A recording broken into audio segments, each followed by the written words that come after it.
సామాజిక మాధ్యమాల ద్వారా కానీ ఎలక్ట్రానిక్ మీడియా ద్వారా కానీ వీక్షిస్తున్నటువంటి 50 మంది తెలంగాణ ప్రజలందరికీ కూడా హృదయపూర్వకంగా నమస్కారం. ప్రధానంగా నిన్న తెలంగాణ రాష్ట్ర గౌరవ ముఖ్యమంత్రి రేవంత్ రెడ్డి గారు ఒకటి నరేంద్ర మోడీ గారిని బడాబాయ్ అని చెప్పని గుజరాత్ మోడల్ను తెలంగాణలో అమలు చేస్తా అని చెప్పని ఏదైతే చెప్పినారో దాంతోపాటుగా మళ్ళా ఉద్యోగ నియామక పత్రాలు ఇస్తూ తన అబద్ధాలకు అంతు లేదన్నట్టుగా ఇష్టం వచ్చినట్లుగా అబద్ధాలాడి కేసీఆర్ గారి పైన గత ప్రభుత్వం పైన దుమ్మెత్తి పోసినటువంటి ఒక వైఖరిని నిరసిస్తూ ఈరోజు ఈ పత్రికా సమావేశాన్ని ఏర్పరచడమైంది. దీని ద్వారా ప్రజలందరికీ కూడా రేవంత్ రెడ్డి ఎంత ప్యాథలాజికల్ లయర్ అనేటువంటిది ప్రజలందరికీ తెలియజెప్పాలా అని చెప్పని ఒక ప్రయత్నం చేస్తూ ఉన్నాం. మిత్రులారా, 3 నెలల్లోనే 30,000 ఉద్యోగాలు రేవంత్ రెడ్డి ఇచ్చినా అని చెప్తా ఉన్నాడు. ఇది నమ్మశక్యంగా ఉందా? ఒక్కసారి తెలంగాణ సమాజం దయచేసి ఆలోచించాలా అని నేను కోరుతా ఉన్నాను. 3 నెలల్లో 30,000 ఉద్యోగాలు నేను ఇచ్చేసినానని చెప్పని నిర్లజ్జగా నిస్సిగ్గుగా అబద్ధాలు ఆడుతున్నటువంటి రేవంత్ రెడ్డి గారిని ఏమనాలో తెలంగాణ సమాజం దయచేసి చెప్పండి. పాథలాజికల్ కంపల్సివ్ లయర్గా మారిపోయినారు రేవంత్ రెడ్డి గారు. ఎందుకంటే అబద్ధాల పునాదుల మీద కాకమ్మ కబుర్లు చెప్పి ఉన్నాయి లేనట్టు లేని ఉన్నట్టుగా గత ప్రభుత్వం పైన ముఖ్యంగా కేసీఆర్ గారి పైన కేటీఆర్ గారి పైన దుమ్మెత్తిపోసి అధికారంలోకి వచ్చిన తర్వాత కూడా కుక్కతో ఒక గుండ్రాయి కడితే కూడా చక్కగా కాదన్నట్టుగా అదే అబద్ధాల పునాదుల మీద ఇవాళ అధికారాన్ని చెలాయిస్తూ ప్రజల్ని మభ్యపెట్టాలనే ప్రయత్నం చేస్తూ ఉన్నారు. నేను రేవంత్ రెడ్డి గారిని సూటిగా ఒక ప్రశ్న అడగదలుచుకున్నా. మీరు గత ప్రభుత్వం ఇచ్చినటువంటి ఒక నోటిఫికేషన్లు రిక్రూట్మెంట్ ప్రాసెస్ మధ్యలో ఉన్నటువంటి ఒక ఉద్యోగాలను కలుపుకొని 2 లక్షలు ఇస్తా అన్నారా? మీరు అధికారంలోకి వచ్చిన తర్వాత 2 లక్షల ఉద్యోగాలు సృష్టించి మీరు నిరుద్యోగులకు అందజేస్తా అన్నారా? దయచేసి దీనికి సమాధానం చెప్పండి. నాకే కాదు, ఈ రాష్ట్రంలో ఉన్నటువంటి ఒక మొత్తం యువకులకు విద్యార్థులకు నిరుద్యోగులకు అందరికీ అర్థమైంది.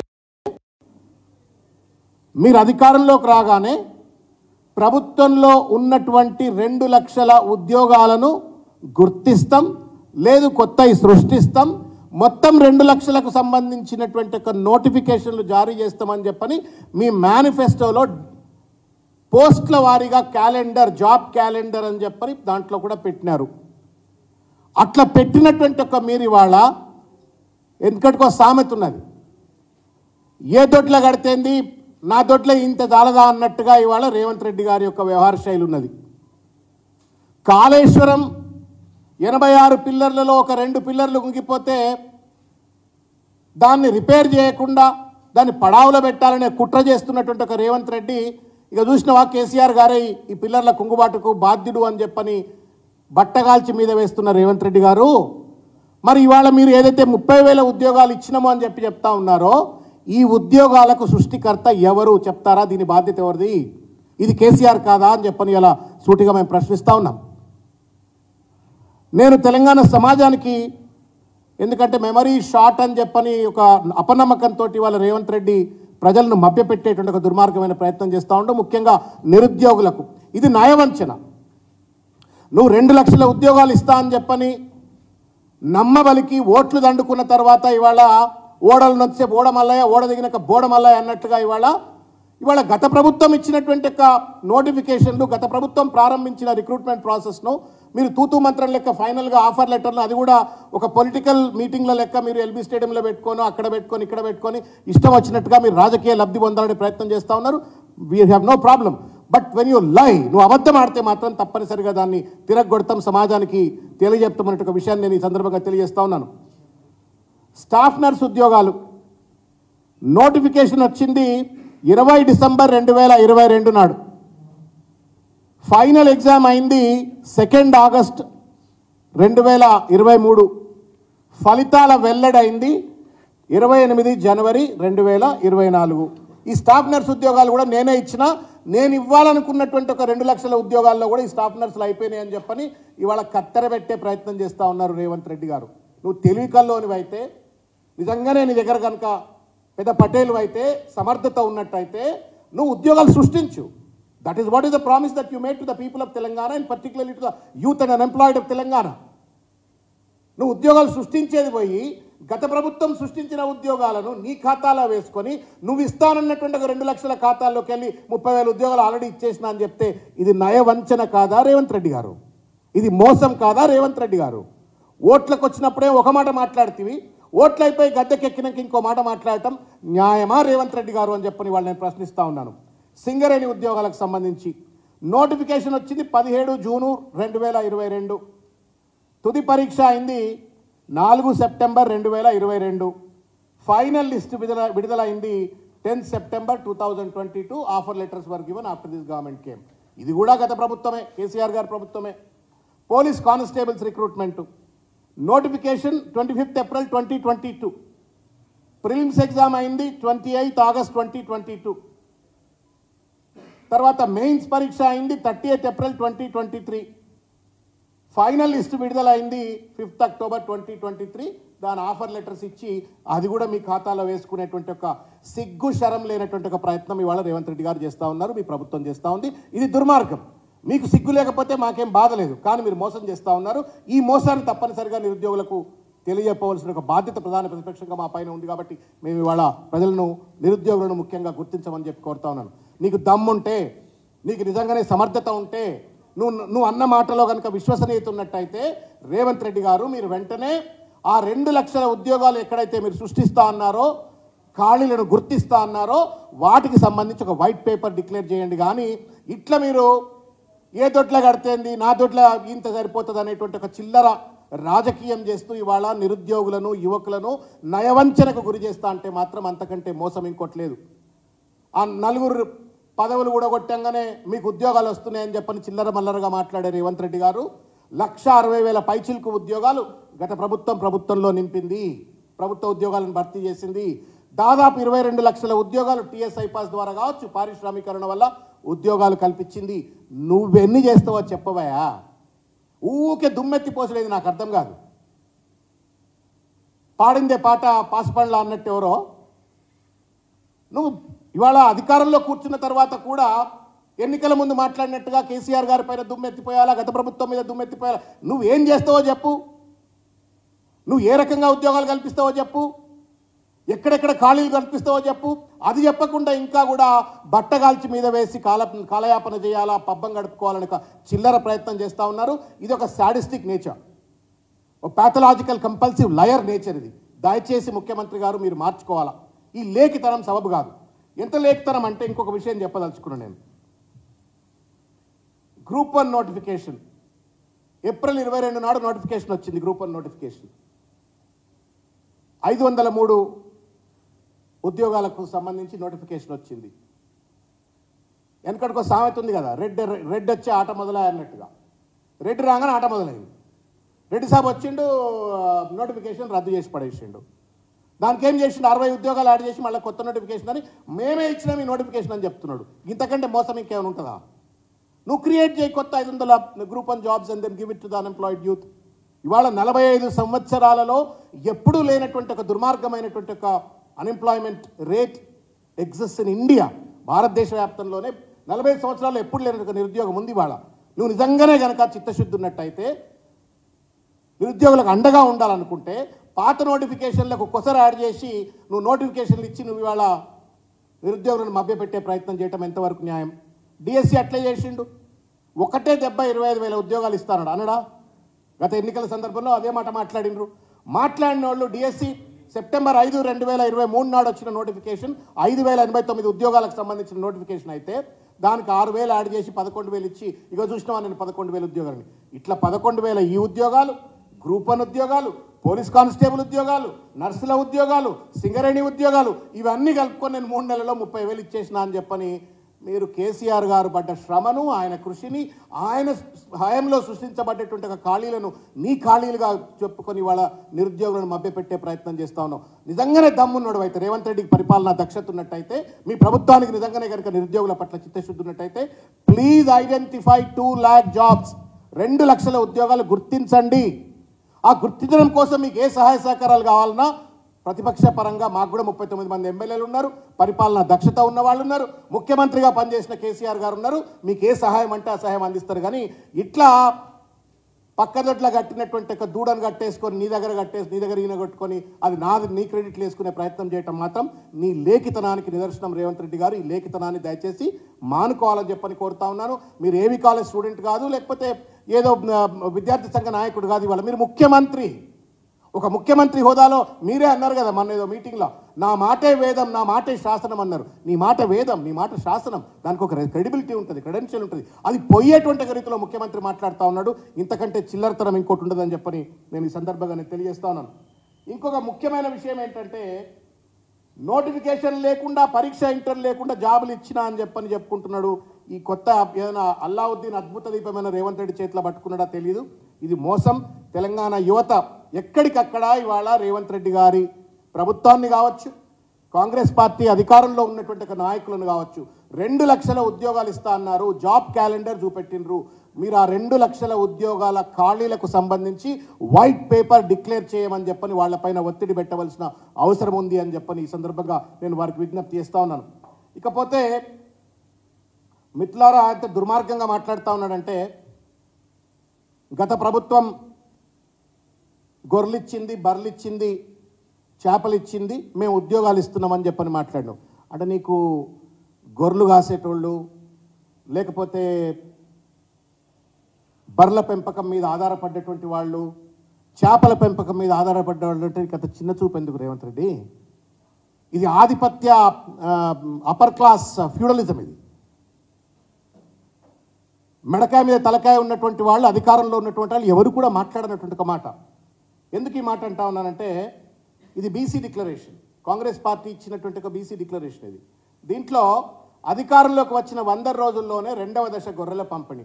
మరి కేసీఆర్ గారు ప్రపంచంలో, భారతదేశంలో ఎక్కడా లేనటువంటి ఒక అద్భుతమైన రీతిలో గొర్రెల పంపిణీ పథకం పెట్టి మొత్తం ఎకానమీని ట్రాన్స్ఫార్మ్ చేసినట్టయితే అది తప్పు అని చెప్తూ నీ డిక్లరేషన్లో పెట్టుకొని మళ్ళా కనీస ఇంగితం లేకుండా, విజ్ఞత లేకుండా ఇవాళ గొర్రెలు ఇచ్చిండ్రు, బర్రెలు ఇచ్చిండ్రు, ఉద్యోగాలు ఇవ్వలేదు అని చెప్పని మాట్లాడుతూ ఉన్నాం. చేపలు, నేను ఒక విషయం చెప్పదలుచుకున్నా రేవంత్ రెడ్డి గారికి. నా దగ్గర 2013 కాలంలో నాగర్ కర్నూలుకి వెళ్ళి ఒక నియోజకవర్గానికి సంబంధించి ఒక కుగ్రామంకి వెళ్ళి ఒక పిల్లోడు వచ్చి, నాకు ఉద్యోగం, నాకు ఊర్లో తిండి కష్టమవుతున్నది సార్, నేను మీ దగ్గర ఉంటా అని చెప్పని ఎవరి ద్వారానో పట్టుకొని నా దగ్గరకు వచ్చింది. ఆ పిల్లోడిని మా ఇంట్లో పెట్టుకున్నాను, డ్రైవింగ్ నేర్పించినాను. 5-6 ఏళ్ళు నా దగ్గర పనిచేసిండు. 13 నుండి దాదాపు 2020 వరకు పనిచేసిండు. సడన్గా 2020లో ఒకరోజు వచ్చి, మాకు ఎకరం భూమి ఉన్నా కానీ ఇన్ని రోజులు మేము ఏం చేసుకోలేకపోయినాం సార్, కానీ ఇప్పుడు నేను ఊరికి పోదలుచుకున్నా అన్నాడు. ఎందుకు పోతావా ఊరికి అన్న అంటే, కేసీఆర్ గారి పుణ్యమా అని చెప్పని మా ఊర్లో చెరువులో మొత్తం నీళ్ళు వచ్చేసినాయి. మా పంట పొలాలకు మహబూబ్నగర్లో అంత ఎండిపోయినటువంటి ఒక భూములకు కూడా నీళ్ళు వచ్చేసినాయి. నేను ఊరికి పోయి వ్యవసాయం చేసుకుంటా, ఆ చెరువులో చేపలు పట్టుకుంటాం, మేము 4-5 కలిసి సంఘం పెట్టుకుంటున్నాం అని చెప్పని గౌరవంగా, ఆత్మగౌరవంతో చేపలు పట్టుకోవడం కోసం అని చెప్పని ఆ పిల్లోడికి కొంత డబ్బు సాయం చేసి, నువ్వు పోరా పోయి నీ బతుకు, నువ్వు బతుకుపో, మంచిగా బతుకుతావు అని చెప్పని వాడికి పోయాడు. This is the reverse migration that has happened. నీ సొమ్మేం పోయిందా? నువ్వంటే పెద్ద పెద్ద కార్లలో తిరగొచ్చు, బంగ్లాలో తిరగొచ్చు, ఆధిపత్య వర్గాలకు చెందినోడు కాబట్టి నువ్వేమైనా చేసుకో భయ్, నేను చేపలు పట్టుకొనే బతుకుతాం, తప్పేంది? వాడు కూడా చదువుకున్నాడు, చేపలు పట్టుకొని బతుకుతాము. Do you know Revanth Reddy? Milk economy అంటాం మనం, వైట్ రెవల్యూషన్ అంటాము. చిత్తూరు జిల్లాలో బంగారుపాళ్యం ఏషియాలో number 1 milk producer. KCR garu కూడా కలలు కన్నది అదే. ఒకవేళ కనుక ఒక రైతుకు ఒక బర్రె ఇచ్చినట్టయితే ఆ రైతు ఎవరి దగ్గర నుండి అప్పు తీసుకోకుండా ఆత్మగౌరవంతో పాలమ్ముకొని బతకొచ్చు అని చెప్పని. ఇవాళ మిల్క్ స్కేర్సిటీ ఉన్నది in this country. Somebody is contributing to the development of the state by producing milk and also producing the wealth. అది తప్పెట్లయితుంది రేవంత్ రెడ్డి? నువ్వేమో గొర్రెలు ఇస్తా అంటే తప్పు ఉండదు, కేసీఆర్ గారు గొర్రెలు బర్రెలు చేపలు ఇచ్చిందని చెప్పని దుమ్మెత్తి పోసే చిల్లర ప్రయత్నం చేస్తే తప్పు. ఇవాళ చేపల పెంపకం గురించి రేవంత్ రెడ్డికి గుర్తుందో లేదని గుర్తు చేయదలుచుకున్నా. శ్రీకాకుళం జిల్లా ఏషియాలో #1 ప్రాన్ ప్రొడక్షన్. చేపల పెంపకం ఏదో తప్పైనట్టుగా మాట్లాడుతూ ఉన్నాడు రేవంత్ రెడ్డి. వాళ్ళు సంపద సృష్టిస్తూ ఉన్నారు. గొర్రెల కాసిన సంపద సృష్టిస్తూ ఉన్నారు, పాలు అమ్మి సంపద సృష్టిస్తూ ఉన్నారు, చేపల పెంపకం ద్వారా సంపద సృష్టిస్తూ ఉన్నారు, జాతి అభివృద్ధికి ఉపయోగపడతా ఉన్నారు. ఈ పనికిరాని మాటలు మాట్లాడి మిమ్మల్ని మీరు అపహాస్యం చేసుకోవద్దు, ముఖ్యమంత్రి కుర్చీని అపహాస్యం చేయొద్దు అని చెప్పని వాళ్ళ రేవంత్ రెడ్డి గారికి నేను విజ్ఞప్తి చేస్తూ ఉన్నాను. ఇకపోతే నిన్న రేవంత్ రెడ్డి గారు మోడీ బడే బాయ్, ఆయన చోటే బాయ్ అన్నట్టుగా, తండ్రి లాంటి వయసు అనుకుంటా మోడీది, 70 సంవత్సరాలు దాటిపోయి ఉంటాయి కదా, తండ్రి లాంటి వెంటనే పట్టుకొని బడే బాయ్ అనేసిండు. అక్కడ మరి అదేమి సంబోధన నాకు తెలియదు కానీ బడే బాయ్ అనేసినాడు. బడే బాయ్ అనటము ఈ మోడీ గారికి రేవంత్ రెడ్డి గారికి ఉన్న జుగల్బందీ ఏంది? రాహుల్ గాంధీ ఏమో మోడీని గద్దెదించాలనే ప్రయత్నం చేస్తూ ఉన్నాడు దేశవ్యాప్తంగా పాదయాత్రలు చేస్తూ. రేవంత్ రెడ్డి ఏమో హమారే బడే బాయ్ మోడీ అని చెప్పని ఇక్కడ పొగిడేటువంటి ఒక ప్రయత్నం చేస్తూ ఉన్నాడు. దీన్ని ఎట్లా అర్థం చేసుకోవాలా అని చెప్పని వాళ్ళ తెలంగాణ సమాజానికి నేను విజ్ఞప్తి చేస్తూ ఉన్నాను. రేవంత్ రెడ్డి గారు కాడెత్తేసిండి వాళ్ళ. రాహుల్ గాంధీ, సోనియా గాంధీ, ఖర్గే గారికి ఏమో లాస్ట్ టైం 4 గెలిచినాం, మళ్ళీ అధికారంలోకి వచ్చినాం కాబట్టి ఇంకొకటి 2 ఏమైనా ఎక్కువ గెలుస్తామేమో, పార్లమెంట్ సీట్లు పెరుగుతాయేమో అనుకుంటే, రేవంత్ రెడ్డి ముఖ్యమంత్రి గారుగా ఉండి ఇవాళ నీ సహాయ సహకారాలు కావాలా, నీ ఆశీర్వాదం కావాలా అంటే చెప్పకనే ఒక మాట చెప్పిండు రేవంత్ రెడ్డి గారు. ఏంటంటే 4 రోజులు అయితే అధికారం దిగిపోవాలి కదా మోడీ గారు. As per Rahul Gandhi, as per Kharge, as per India కూటమి ఏదైతే కట్టినరో ఆ ఇండియా కూటమి ప్రకారం లెక్కల ప్రకారంగా రేవంత్ రెడ్డి, నరేంద్ర మోడీ గద్దె దిగాల. గద్దె దిగాల్సిన వాడిని రేవంత్ రెడ్డి గారు సహాయ సహకారాలు అడుగుతున్నట్టు ఏమన్నట్టు దాని అర్థం? రేవంత్ రెడ్డి లెక్కల ప్రకారంగా నరేంద్ర మోడీ గద్దె దిగుతలేడు అని చెప్పని. అంటే రాహుల్ గాంధీ ఏమో గద్దె దిగుతాడు అంటున్నాడు, రేవంత్ రెడ్డి ఏమో నరేంద్ర మోడీ గద్దె దిగడు అని చెప్పని మాట్లాడుతున్నాడు. ఇది వీళ్ళిద్దరి మధ్య ఉన్నటువంటి ఒక అవినాభావ సంబంధం. దీనికి నిదర్శనం ఇది. ఈ అక్రమ సంబంధానికి నిదర్శనం ఇది. ఈ దుర్మార్గమైనటువంటి అంతర్లీనంగా రేవంత్ రెడ్డి నరేంద్ర మోడీతో పెట్టుకున్నటువంటి ఒక పొత్తుకు నిదర్శనం ఇది అని చెప్పని ఈ సందర్భంగా నేను తెలియజేస్తా ఉన్నాను. ఇవాళ ఇంకొక విషయం, ఈయన రాహుల్ గాంధీ గుజరాత్ మోడల్ అంతా కూడా ఒక అబద్ధపు మోడల్ అని చెప్పని కాంగ్రెస్ పార్టీలో చిన్న పిల్లగాన్ని అడిగినా చెప్తారు. మీరు ఢిల్లీ పోయి ఏఎస్ ఆఫీస్లో వాట్ ఈస్ గుజరాత్ మోడల్ అంటే it's dubious model, it's dirty model, it's distorted model అని చెప్పని చెప్తారు. రేవంత్ రెడ్డి గారికి మాత్రం తెలంగాణలో గుజరాత్ మోడల్ అమలు చేస్తా అని చెప్తున్నాడు. నేను అడుగుతా ఉన్నాను రేవంత్ రెడ్డి గారు, ఏ గుజరాత్ మోడల్ అమలు చేస్తారు రేవంత్ రెడ్డి గారు? ఏ గుజరాత్ మోడల్ని అమలు చేస్తారు? ఏఐసిసి స్పోక్స్ పర్సన్గా పనిచేసిన నేను కూడా, కాబట్టి నాకు ఆ మోడల్ మీద అవగాహన ఉన్నది. చాలాసార్లు ఆ మోడల్కి సంబంధించిన అంశాన్ని చాలాసార్లు మాట్లాడినాం. In one of the statements issued by the AICC, it reads like this: the Gujarat model of development is an extreme failure. It's a corrupted model. It's a distorted and contorted model of development. The model of development is that you benefit a few industrialists and leave behind the rest, and that leads to a lot of inequity, lot of social and economic disparity. This is the story of Gujarat ani AICC చెప్తే, రేవంత్ రెడ్డి ఏమో తెలంగాణలో Gujarat model అమలు చేస్తా అంటాడు. ఇవాల్టికి కూడా గుజరాత్లో ఇవాల్టికి కూడా విద్యాపరమైనటువంటి ఒక వివక్షను ఎదుర్కొంటున్నటువంటి ఒక సబ్బండ వర్గాలు ఇవాళ గుజరాత్లో ఉన్నారు. వైద్య వసతులు అందుకోకుండా ఇవాళ నానా ఇబ్బందులకు గురవుతున్నటువంటి వాళ్ళు ఇవాళ గుజరాత్లో ఉన్నారు. మంచినీళ్లు తాగడానికి అందుబాటులో లేకుండా ఇబ్బందికి గురవుతున్నటువంటి వాళ్ళు వందలాది వేలాది గ్రామాలు ఇవాల్టికి కూడా గుజరాత్లో ఉన్నాయి. ఈ డెవలప్మెంట్ మోడల్ నువ్వు అమలు చేస్తావా రేవంత్ రెడ్డి? ఇవన్నీ పక్కన పెడితే you have to justify. Godhra లాంటి దుర్మార్గమైనటువంటి ఉదంతాలు పునరావృతమయ్యేటువంటి ఒక గుజరాత్ మోడల్ను తెలంగాణలో అమలు చేస్తారా రేవంత్ రెడ్డి గారు? సమాధానం చెప్పండి. ఒక పక్కన మోడీ దేశాన్ని దోచిపెట్టి అదానికి అంబానికి కట్టబెడుతుందంటే, అదానిని పట్టుకొచ్చి 12,000 కోట్ల రూపాయల కాంట్రాక్ట్లు ఇచ్చి అత్త సొమ్ము అల్లుడు దానం చేసినట్టుగా నీ కాంగ్రెస్ పార్టీ మూల సిద్ధాంతానికి వ్యతిరేకంగా 12,000 కోట్ల రూపాయల కాంట్రాక్ట్లు కట్టబెడతావు. అదేందో అనుకున్నాం. మళ్ళీ ఇవాళ నరేంద్ర మోడీ గారినేమో బడేబాయ్ అంటున్నావు, గుజరాత్ మోడల్ను తెలంగాణలో అమలు చేయాలంటున్నావు. ఏం కావాలనుకుంటున్నావు తెలంగాణలో? గోద్రా కావాలన్నా తెలంగాణలో? What kind of development are you wanting? నాకు అర్థం కావట్లేదు. రాహుల్ గాంధీ గారు, సోనియా గాంధీ గారు, ఖర్గే గారు, లేకపోతే పెద్ద పెద్ద మహానుభావులంతా ఆయనకు కొంచెం చెప్పండి ఏం మాట్లాడాలనో. ఆయనకు చెప్పండి. లేదు రేవంత్ రెడ్డి గారైనా కుట్రపూరితంగా నరేంద్ర మోడీ మళ్ళీ అధికారంలోకి వస్తాడనే సంకేతం ఇచ్చి ఆయన సహాయ సహకారాలు కావాలంటే నరేంద్ర మోడీ ప్రభుత్వాన్ని, పార్టీని, బీజేపీని రేవంత్ రెడ్డి గెలిపియడం కోసమేమైనా కంకణబద్ధుడైందా? చెప్పండి. ఒక ముఖ్యమంత్రిగా అడగొచ్చు. I'm not saying that as a chief minister you should not ask for the support and cooperation of the prime minister. కానీ ఏ సందర్భంలో అడుగుతున్నావు నువ్వు? ఎన్నికల షెడ్యూల్ వచ్చింది, నోటిఫికేషన్ రాబోతా ఉంది. నెల రోజులైతే ఇండియా కూటమి లెక్కల ప్రకారంగా ఖర్గే, సోనియా, ప్రియాంక, రాహుల్ గాంధీ లెక్కల ప్రకారంగా నరేంద్ర మోడీ గద్దెనెక్కుతాడు, ఇండియా కూటమి గద్దెనెక్కుతుంది. ఈ సందర్భంలో నరేంద్ర మోడీ గద్దెనెక్కుతా సహాయక సహకారాలు అడుగుతున్నావంటే దాని ఉద్దేశం ఏంటంటే నరేంద్ర మోడీ మూడోసారి ప్రధానమంత్రి అవుతాడు, నేను ప్రధానమంత్రి అవుతాను, నీకు సహాయం చేస్తా, నువ్వు నాకు మళ్ళీ సహాయం చేయ, ఎందుకంటే నాకు ఇంకొక 4.5 ఏళ్ళు టైం ఉన్నది కాబట్టి అని చెప్పని. ఈ వంచన, ఈ మోసం తప్పనిసరిగా తెలంగాణ సమాజం నిలదీయాలా, ప్రశ్నించాలా అని చెప్పని. खास तौर से मेरे माइनॉरिटी भाई लोग जो लोग भरोसा करके जो वोट डाले हैं, ये कैसा गुजरात मॉडल तेलंगाना में लागू करना चाहता है, आप रेवंत रेड्डी से पूछना या तो कांग्रेस पार्टी के एमएलए से और मंत्रियों से पूछने की जरूरत है. एक भरोसे से आप लोग वोट दिए हैं, उन्हें बोल रहा है आज गुजरात की मॉडल अमल करता हूं तेलंगाना में, गुजरात की तरक्की यहां पे लाना चाहता है.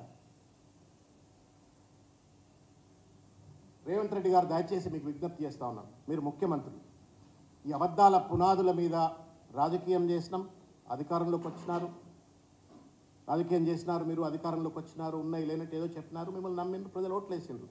ఇప్పుడు విజ్ఞతతో ఉండండి, లేఖితనాన్ని మానుకోండి, పనికిరాని చిల్లర మల్లర మాటలు మాట్లాడేటువంటి ఒక రాజకీయాలు బంద్ చేసి ప్రజలకు ఉపయోగపడేటువంటివి. వీ ఎస్పైర్, నువ్వు ఇస్తాన్న 2 లక్షల ఉద్యోగాలు ఇవ్వాలా, ఎందుకంటే గతంలో 1,60,000 ప్రభుత్వ ఉద్యోగాలు ఇచ్చిన వాళ్ళు, 22 లక్షల ప్రైవేట్ ఉద్యోగాలు సృష్టించిన వాళ్ళుగా ఇంకా కూడా సమస్య ఉంది. కాబట్టి ఆ సమస్యను నివృత్తి చేయడం కోసం 2 లక్షల ప్రభుత్వ ఉద్యోగాలు ఇవ్వు, ప్రైవేట్ సెక్టర్లో ఎన్ని ఉద్యోగాలు ఇస్తావో చెప్పు, కానీ అబద్ధాలు చేసి ఇట్లా మోసం చేసే ప్రయత్నం చేయొద్దు రేవంత్ రెడ్డి గారు అని చెప్పి విజ్ఞప్తి చేస్తాను. Thank you.